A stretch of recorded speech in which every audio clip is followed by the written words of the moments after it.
잘 안 삐뚤었네. 아니 뭐야? 지구과학은 왜 이렇게 적어? 자, 여러분 수업 시작할게요. 자, 오늘부터 주제를 바꿔서 이 생태계 단원을 좀 보려고 하는데, 자, 여기에서 보통 2문제에서 3문제 정도 나오고 있다라고 보시면 돼요. 일단 소재는 되게 많은데 난이도는 되게 엄청 쉬워요. 2단원이랑 비슷할 정도로 쉽다라고 보시면 되고, 자, 일단 여기서 자주 나오는 소재부터 잠깐 보면, 일단 여기 개체가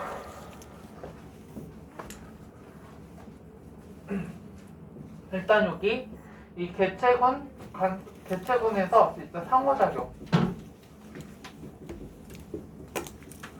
그 다음에 여기 에너지 흐름 선의에서 주로 나오고 있고, 그 다음에 이거보다 약간 중요 빈도수가 떨어지는 건 일단 물질순환.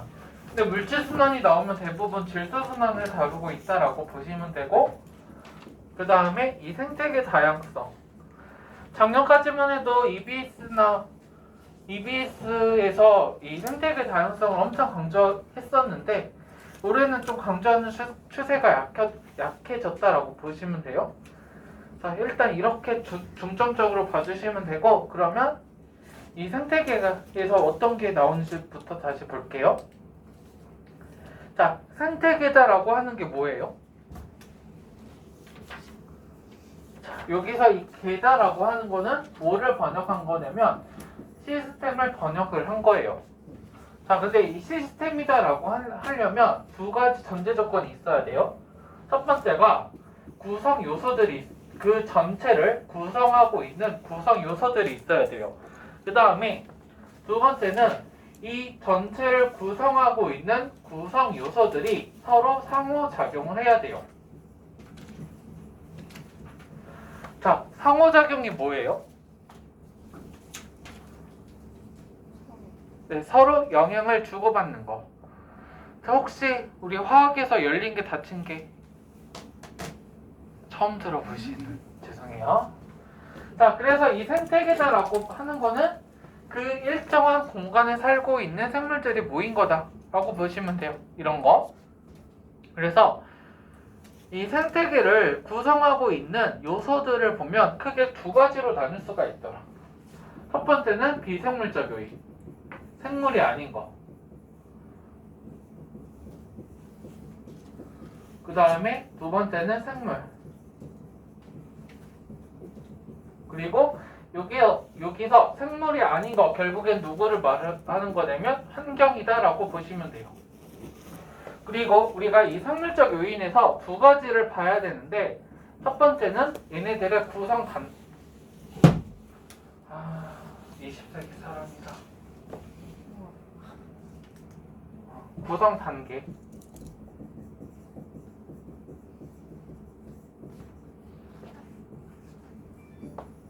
자, 생태계에서 생물의 가장 기본적인 단위 누굴까? 뭐예요? 걔를 우리가 뭐라고 하냐면 한 마리를 네, 어려운 말로 개체다라고 부르고,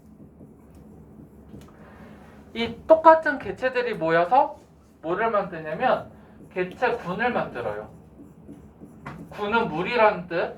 그래서 동일한 개체들의 모임이다. 그리고 결국엔 이거는 하나의 정을 말하더라라고 보시면 돼요. 자, 예를 들어서 우리 지금 2학년 12반 이 교실에는 일단 눈에 띄는 거 저와 여러분이죠. 여러분과 저 한 명 한 명은 하나의 개체가 되는 거고, 저와 여러분이 모여서 하나의 개체군이 돼요. 하나의 사람이란 종이 된다라고 보시면 돼요. 그리고 이 서로 다른 개체군이 모여서 뭐가 되냐면 군집이 돼요. 우리 교실 표판이 작네. 자, 그래서 우리 2학년 12반 교실에는 사람이라는 한 종과 또 다른 종이 있겠죠. 어딘가 숨어있을 바퀴벌레 집단이라던가 이런 게 섞여서 하나의 2학년 12반이라는 생태계를 구성하고 있다라고 보시면 돼요. 자, 그 다음에 우리가 두 번째로 봐야 될 게 얘네들의 분류인데, 자, 이 분류에 따라서 크게 생물은 세 가지로 구분할 수가 있어요. 구분 기준은 영양분을 어떻게 획득하냐에 따라. 자, 영양분을 어떻게 획득하냐에 따라서 생산자, 소비자, 분해자로 나눌 수가 있더라. 자, 생산자의 특징은 뭐 하는 애들? 광합성 하는 애들. 그래서 대표적인 예로 식물이 있더라. 그 다음에 소비자는 에너지를 어떻게 얻냐면 다른 생물을 잡아먹어서. 그래서 동물 같은 애들. 그 다음에 분해자는 분해를 하는 건데 유기물을 분해해서 자기 걸로 만드는 애들. 그런데 뭐를 분해하냐면 사체나 배설물.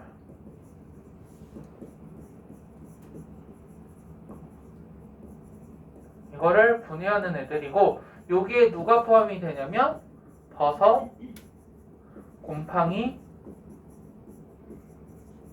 세균 3개 기억을 해주세요. 자, 우리 생명과학 원 교육과정에서 분해자는 무조건 버섯, 곰팡이, 세균이에요. 항상. 자, 사실은 자, 버섯은 곰팡이에 해당해요. 그 다음에 세균도 광합성 하는 애들이 있어요.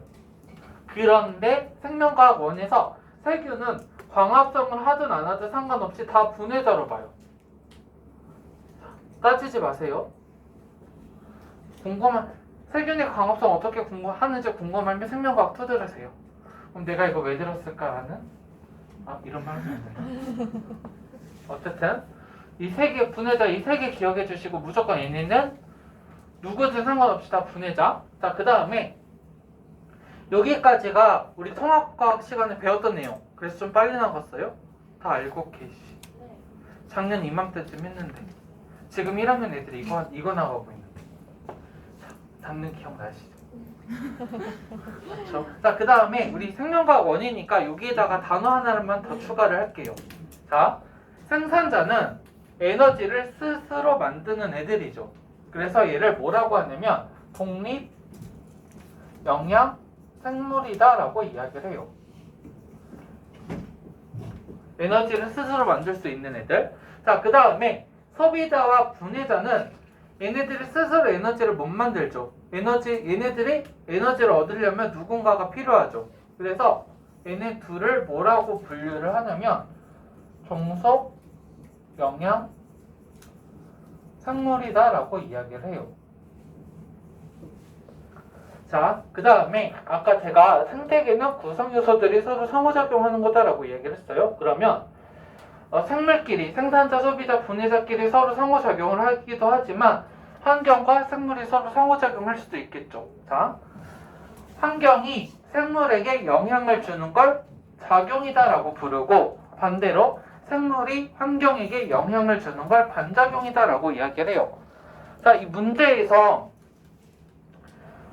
예시를 주고 이 예시가 작용이냐 반작용이냐 이거 물어보는 문제가 가끔씩 나오고 있는데 어떻게 찾으면 되냐면 주체가 누구인지를 찾으시면 돼요. 자, 주어 또는 주체가 환경이다라고 하면 얘는 작용. 그 다음에 주어나 주체가 생물이다라고 하면 반작용이다라고 파악을 하시면 돼요. 자, 넘어갈게요. 여기까지가 생물과 환경의 상호작용에 대한 내용이었고 그 다음에 앞으로 여기가 우리가 더 어떤 것들을 봐야 되는지 먼저 볼게요. 자, 먼저 개체군에서 이 개체군에서 생장 곡선과 생전 곡선에 대해서 좀 볼 거예요. 그리고 군집에서 3가지를 봐야 되는데 첫 번째가 천이 갑자기 생각이 안 나. 뭐 봐야 될까?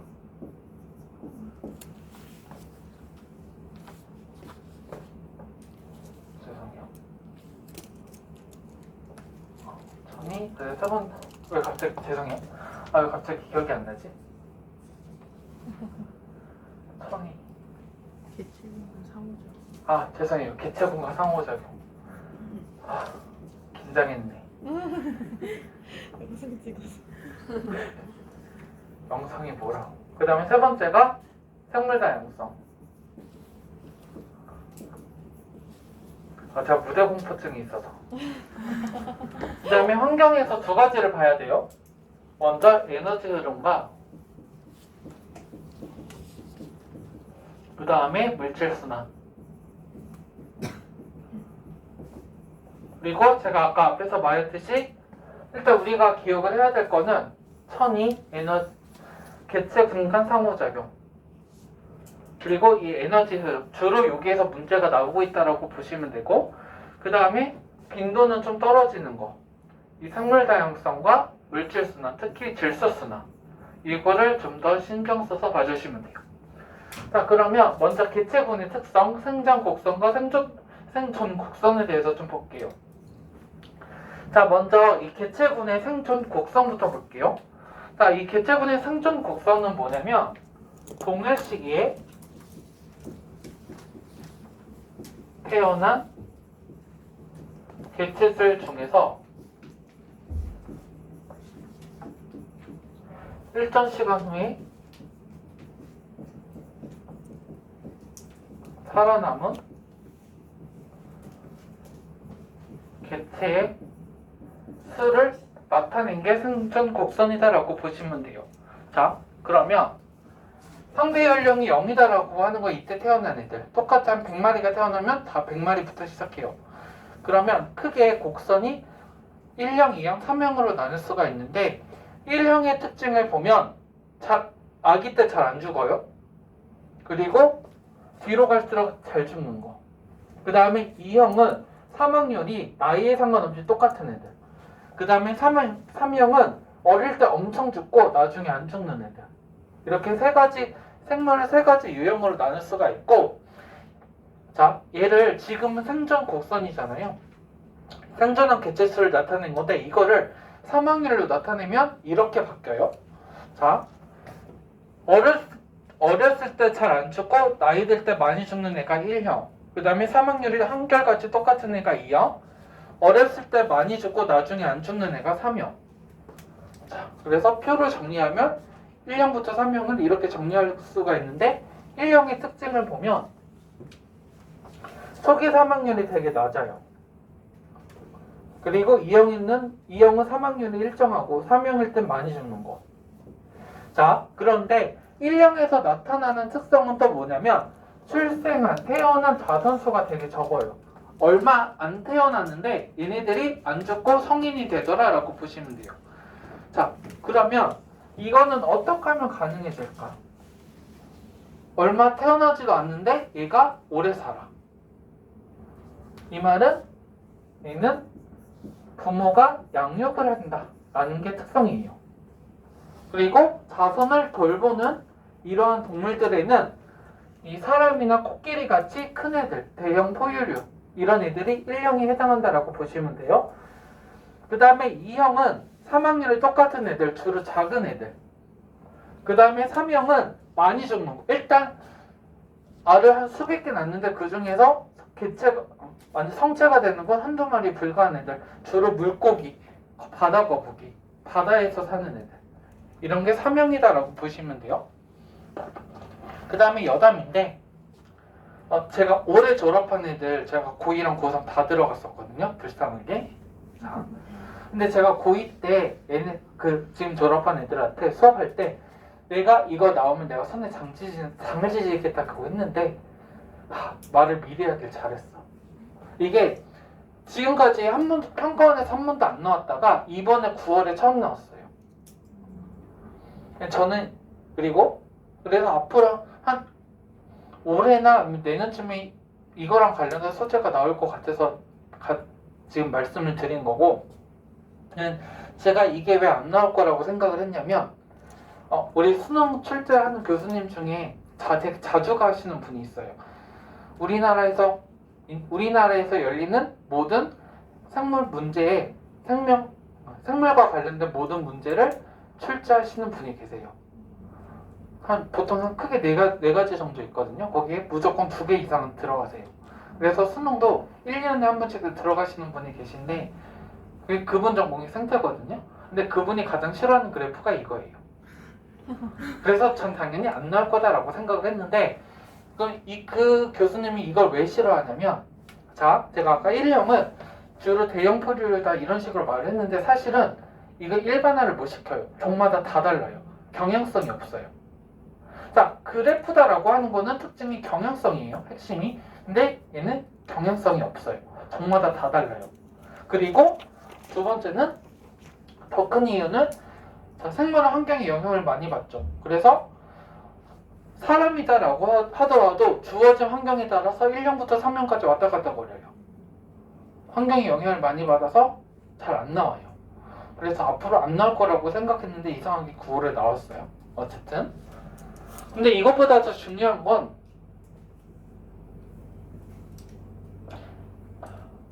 생장곡선인데 얘는 난이도는 되게 쉬워서 초반에 잘 나와 2000년대 초반까지만 해도 되게 잘 빈도수가 높은 문제였는데 요새는 잘 안 나오긴 해요. 그래서 한번 볼게요. 자, 생장곡선이다라고 하는 건 뭐냐면 시간에 따른 개체군의 크기 증가를 나타낸 거다라고 보시면 돼요. 여기서 말하는 개체군의 크기는 뭐냐면 개체수다라고 보시면 돼요. 그 개체군을 구성하고 있는 개체수가 시간에 따라서 어떻게 증가하냐 이거를 나타내고 있는 게 생장 곡선이다라고 보시면 돼요. 그 다음에 자 여기에 용어를 하나를 추가를 할게요. 개체군의 밀도다라고 하는 용어가 나와요. 자, 우리 밀도 정의 어떻게 해요? 밀도가 뭐예요?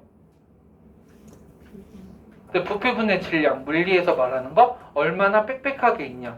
자, 이거를 개체군에 적용을 했어요. 그러면 이건 무슨 말이 될까? 그 일정한 지역에 개체가 얼마나 많이 있냐. 결국엔 이 밀도다라고 하는 거는 서식지 면적분의 그 개체수, 개체군을 구성하고 있는 개체수를 나눈 거다라고 보시면 돼요. 자, 그 다음에 이 개체수는 증가하는 요인도 있고 감소하는 요인도 있겠죠. 자, 증가할 때 언제 증가할까? 네, 태어날 때. 출생, 그 다음에 이사 오는 거. 그거를 입이다라고 이야기를 해요. 그리고 또 감소하는 요인이 있겠죠. 뭘까? 이거의 반대, 죽는 거, 사망. 그 다음에 이사 가는 거. 밖으로 나간다, 이출이다. 그리고 얘를 빼면 되겠죠.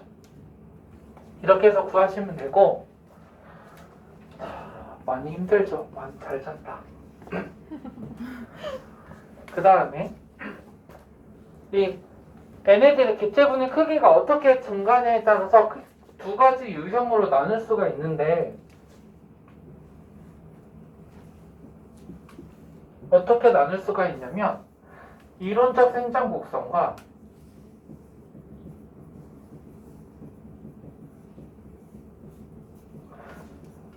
실제 생장 곡선으로 나눌 수가 있어요. 자, 이론적 생장 곡선 얘 알파벳 중에 뭐랑 비슷해요? 그쵸, J. 감사합니다. 그래서 얘를 J자 곡선이다 라고 이야기도 하고 실제 생장 곡선은 비슷한 알파벳이 S. 그래서 S자 곡선이다 라고 이야기를 해요.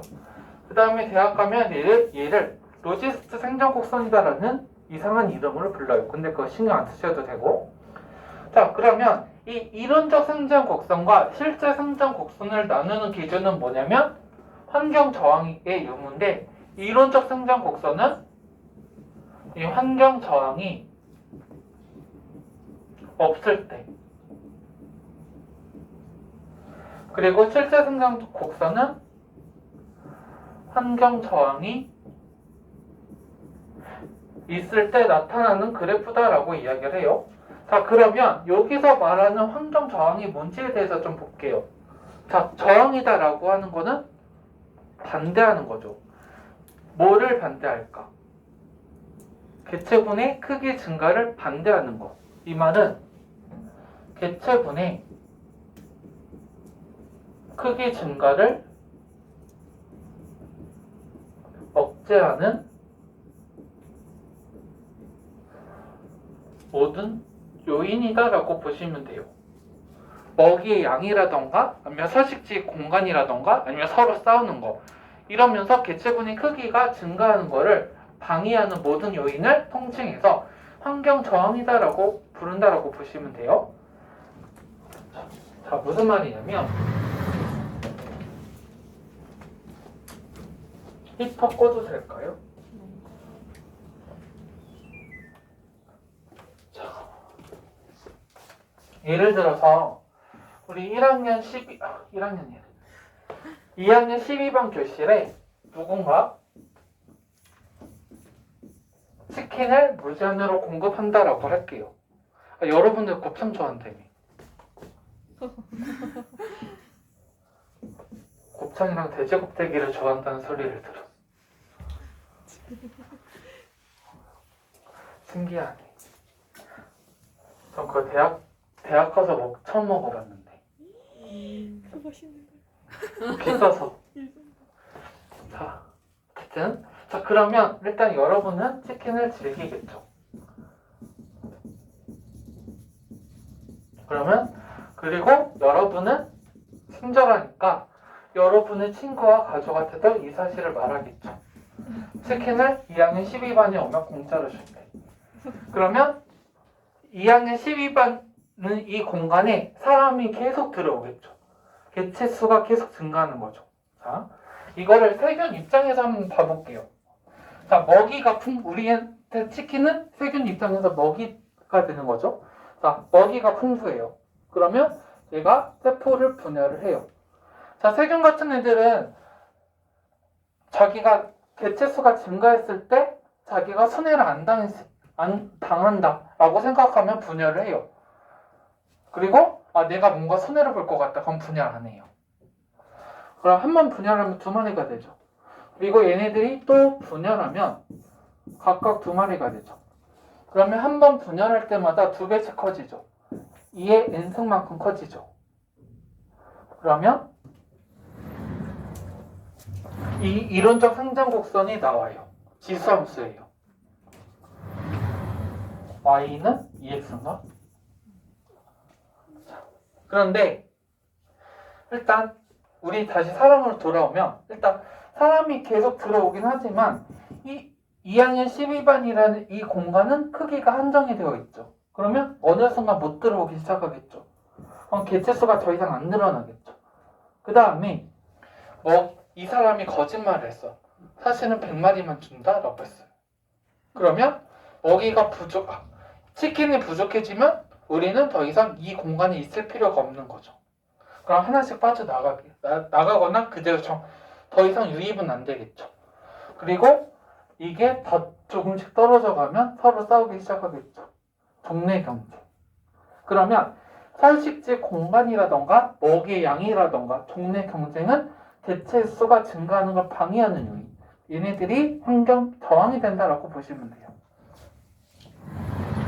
그 다음에 우리가 아직 안 본 용어가 있죠. 이 환경수 영역. 이거에 대해서 좀 볼게요. 자, 이름은 힘 같은데 얘는 숫자예요. 어떤 숫자냐면 환경 저항이 있을 때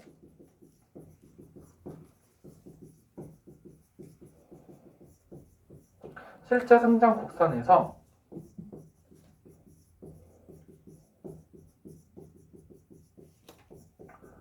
개체군의 최대 크기. 무슨 말이냐면 환경 저항이 존재할 때 그 개체군은 최대한 이만큼 개체의 수는 최대 이만큼까지 증가할 수 있다 라는 숫자예요. 자, 그러면 시간이 지날수록 환경 저항이 점점 커지는 거죠. 그 다음에 여기서 좀 자주 물어보는 게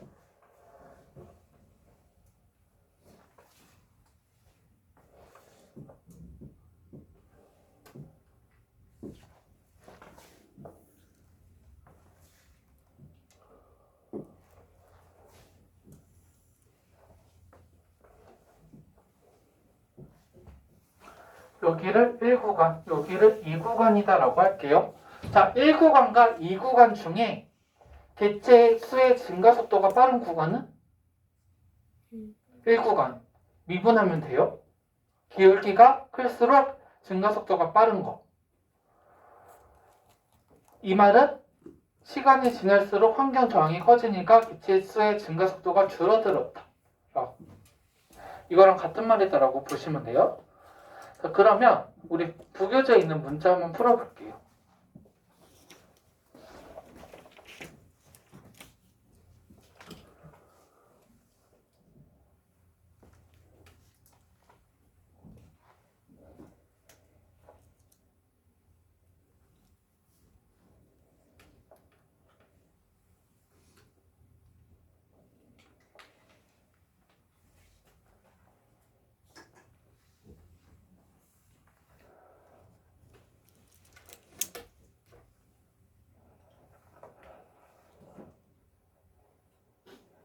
다 풀어보셨어요?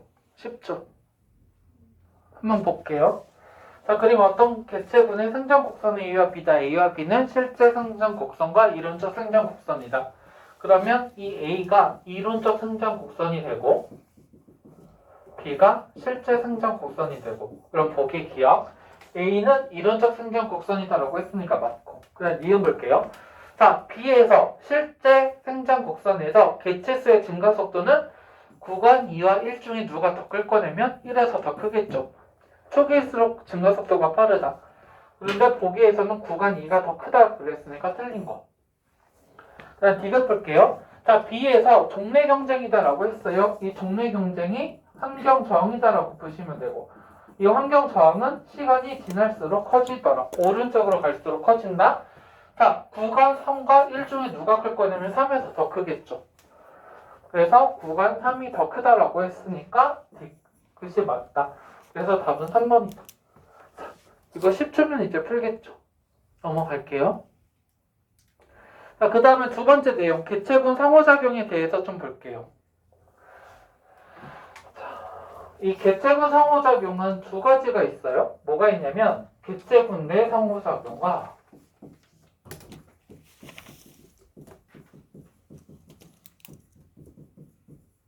그 다음에 개체군 간 상호작용이 있어요.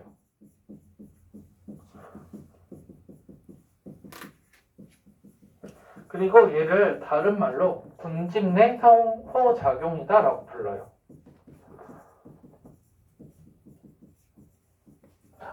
일단 이 상호작용과 관련해서 문제가 나왔을 때 문제에서 말하고 있는 상호작용이 개체군 내 상호작용인지 아니면 개체군 간 상호작용인지를 구분하는 게 먼저 첫 번째 단계인데, 어떻게 구분하면 되냐면 개체군 내 상호작용은 동일 종에서 일어나는 상호작용이에요. 그래서 문제에서 나온 예시에서 종이 하나만 나온다. 그러면 개체군 내 상호작용이다 라고 보시면 돼요. 그리고 개체군 간 상호작용은 서로 다른 종에서, 그래서 예시에서 종이 두 개가 나왔다. 그러면 얘는 개체군 간 상호작용이에요. 그리고 당연히 더 잘 나오는 거는 얘. 개체군 간 상호작용이 더 잘 나와요. 얘는 아직 교육청 모의고사에서 가끔 나오고 EBS에서 가끔 물어보고는 있는데 평가원에서는 진짜 수능 역사상 아직 한 번도 안 나왔어요. 그래서 이거는 그냥 참고용으로만 알아두시면 될 것 같아요. 뭐 사설 모의고사 문제집 같은 경우에는 가끔씩 나와서 이런 게 있다라고 소개는 해줄 텐데 신경을 쓰실 필요는 없어요. 중요한 거는 다음 시간에 볼 거. 이거만 좀 신경 써주시면 되고, 그럼 남은 시간 동안 이거에 대해서 개체군 내 상호작용에 대해서 좀 볼게요. 자, 먼저 텃새가 있어요. 텃새는 자기가 사는 곳에 일정한 면적이 필요해요. 나와 말이? 하면 모르시죠? 저 여러분 야인시대 안 보셨겠죠? 네.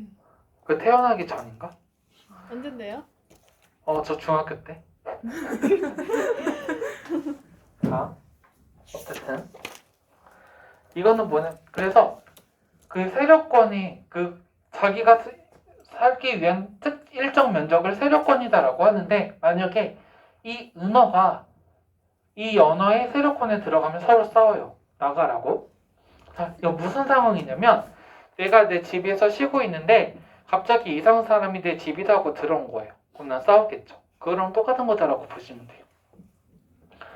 그 다음에 순위제. 순위 1등부터 꼴등. 그래서 1등부터 꼴등까지 서열이 정해져 있는 경우다라고 보시면 돼요. 주로 닭이나 원숭이나 개 같은 애들. 서로 싸워서 근데 누가 주로 싸우냐면 수컷이 싸워요. 수컷이 싸워서 1등부터 꼴등까지 정해지는데 자, 선의제의 특징이 1등이 모든 걸 독식해요. 먹이도 다 자기 거. 그 다음에 암컷도 다 자기 거. 그래서 닭 같은 경우에 먹이를 먹을 때 1등이 다 먹고 나서 2등이 먹기 시작해요. 그리고 그 닭장에 있는 모든 암컷은 다 수컷 거예요. 독재네 독재. 네, 폭군이죠. 자, 이 원숭이랑 관련해서 제가 이야기 하나를 좀 하려고 하는데 그 일본에 어떤 사원이 있대요. 근데 이 사원에 누가 살고 있냐면 원숭이 집단이 살고 있어요. 한석에 있는 사원인데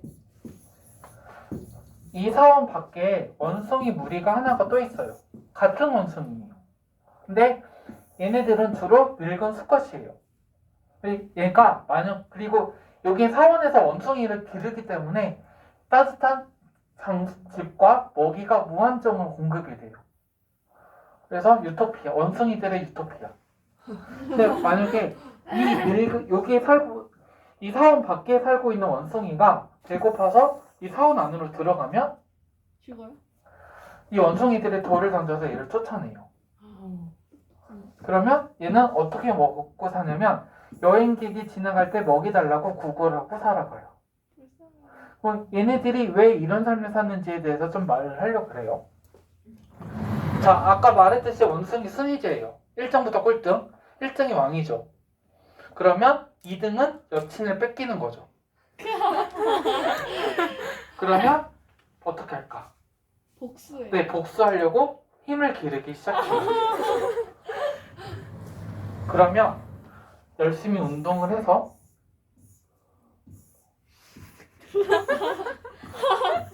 저기 뭐라? 엄청 힘이 세져요. 귀여워. 그러니까 자기가 힘이 세졌다라고 생각하면 거북이네. 1등한테 결투 신청을 해요. 우와. 그래, 나랑 싸우자.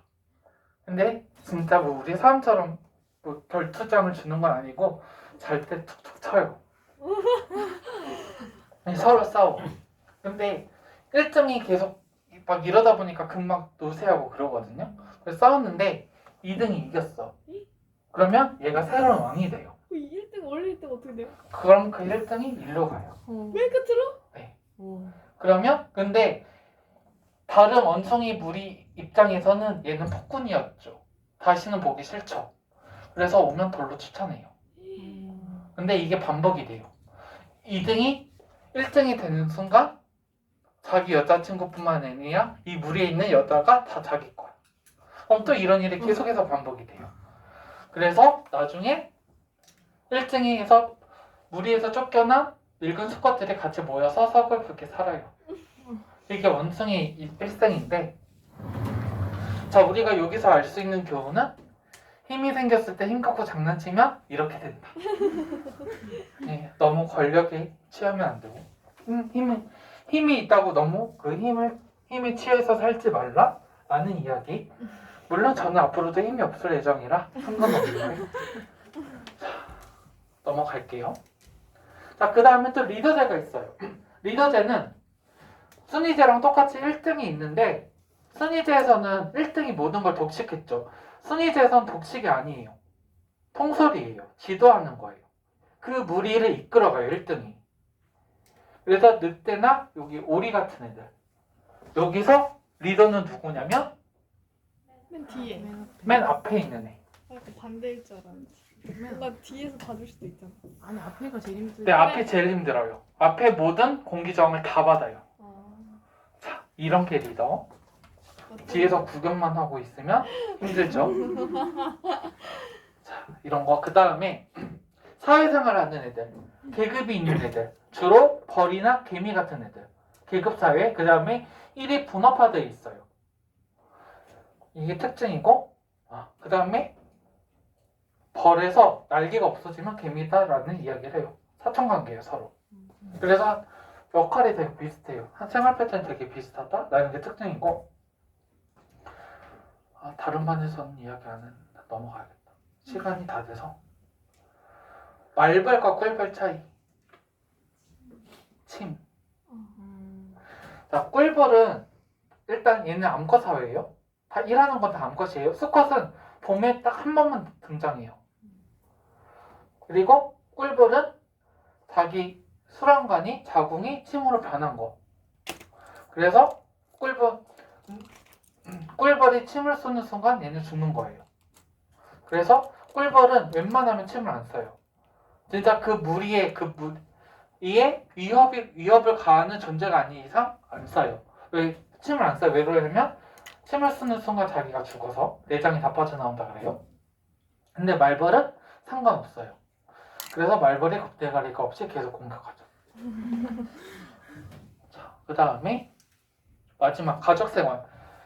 사회생활이랑 가족생활이랑 공통점은 무리를 형성한다라는 건데, 이 가족생활은 일단 단위가 가족이에요. 사회생활은 단위가 집단인데, 가족생활은 그 무리, 여러 무리가 있는데 일단 단위는 가족이다라는 거. 그 다음에 분업화가 아니라는 거. 그리고 양육을 한다. 이런 거에서 차이가 있다라고 보시면 돼요. 자, 오늘은 여기까지만 할게요.